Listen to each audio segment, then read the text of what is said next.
Nesta oportunidade, quero apresentar a você a parábola do credor sem compaixão, ou credor incompassível, contada por Jesus e relatada no Evangelho de Mateus, como forma de ilustrar como deve ser a nossa prática de perdoar a quem nos ofende.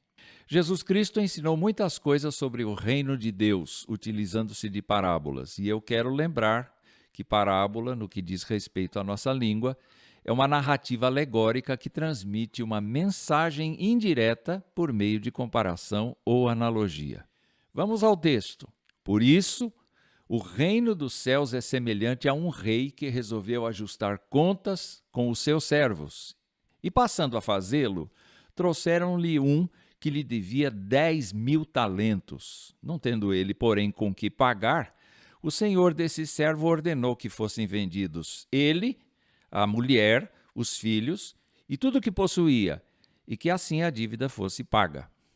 Então o servo, caindo aos pés dele, implorava: tenha paciência comigo e pagarei tudo ao senhor. E o senhor daquele servo, compadecendo-se, mandou-o embora e perdoou-lhe a dívida. Saindo, porém, aquele servo, encontrou um dos seus conservos que lhe devia 100 denários. Agarrando-o, começou a sufocá-lo, dizendo: pague-me o que você me deve. Então o seu conservo, caindo aos pés dele, pedia: tenha paciência comigo e pagarei tudo a você. Ele, porém, não quis. Pelo contrário, foi e o lançou na prisão até que saldasse a dívida. Vendo os seus companheiros o que havia acontecido, ficaram muito tristes e foram relatar ao seu senhor tudo o que havia acontecido. Então o senhor, chamando aquele servo, lhe disse: servo malvado, eu lhe perdoei aquela dívida toda porque você me implorou. Será que você também não devia ter compaixão do meu conservo, assim como eu tive compaixão de você? E indignando-se, o senhor entregou aquele servo aos carrascos, até que lhe pagasse toda a dívida. Assim também o meu Pai, que está no céu, fará com vocês, se do íntimo não perdoarem cada um a seu irmão. Mateus 18, de 23 a 35. Para H. Ridderbos, autor do verbete Reino de Deus, do Novo Dicionário da Bíblia, o emprego de reino dos céus em Mateus certamente é devido à tendência no judaísmo de evitar o uso direto do nome de Deus. Seja como for, nenhuma distinção quanto ao sentido deve ser suposta entre estas duas expressões, reino de Deus e reino dos céus. Seja reino dos céus ou reino de Deus, trata-se do domínio de Deus sobre toda a criação e sobre a história humana, na qual Jesus viveu como um de nós, morreu crucificado, ressuscitou ao terceiro dia, ascendeu aos céus e afirmou que voltará para julgar vivos e mortos. Segundo os evangelhos, todos aqueles que confessam a Jesus Cristo como seu Senhor e Salvador pessoal pertencem a esse reino como filhos amados de Deus. Jesus contou essa parábola em resposta ao questionamento de Pedro sobre o perdão ao próximo. Até quantas vezes se deve perdoar alguém arrependido no mesmo dia? Circulava no ensino rabínico que até 3 vezes era razoável perdoar. Mas Pedro propôs 7 vezes. Jesus o surpreendeu com 70 vezes 7 e ilustrou com essa parábola.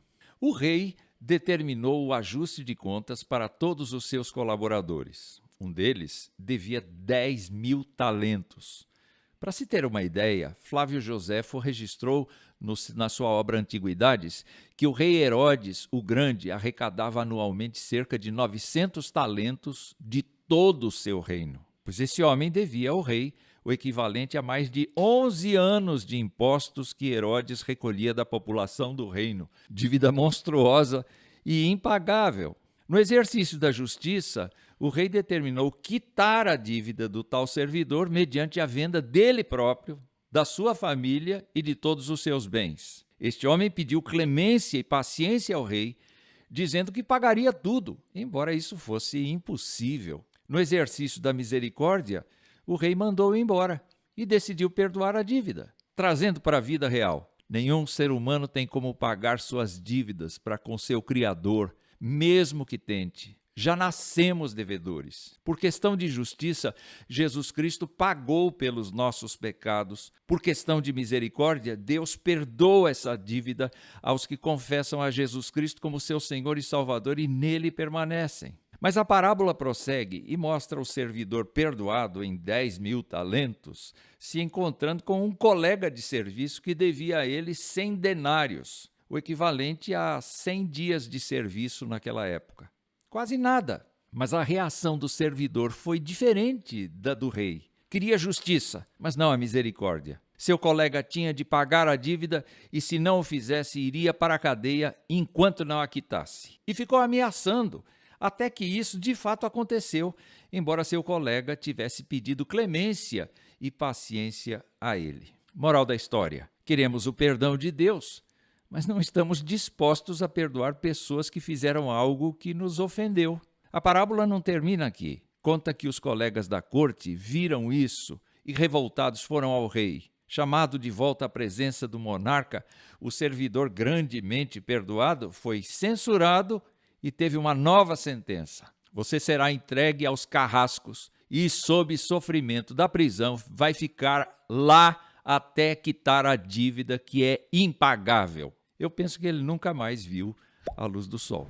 O que Jesus mostrou por essa parábola é aplicável a todos, especialmente a quem já se prostrou arrependido diante de Deus por seus pecados e teve uma experiência de conversão a Jesus Cristo. Sabe que devia muito, mas ele pagou o preço. A partir daquele dia, temos de rever nossos termos. Precisamos ser justos? Sempre. Precisamos usar de misericórdia para com aqueles que nos ofendem e se arrependem e perdoá-los? Sempre. Por quê? A parábola termina dizendo: porque o nosso Pai que está no céu fará o mesmo conosco, se do íntimo não perdoarmos cada um a nosso irmão. Pense nisso.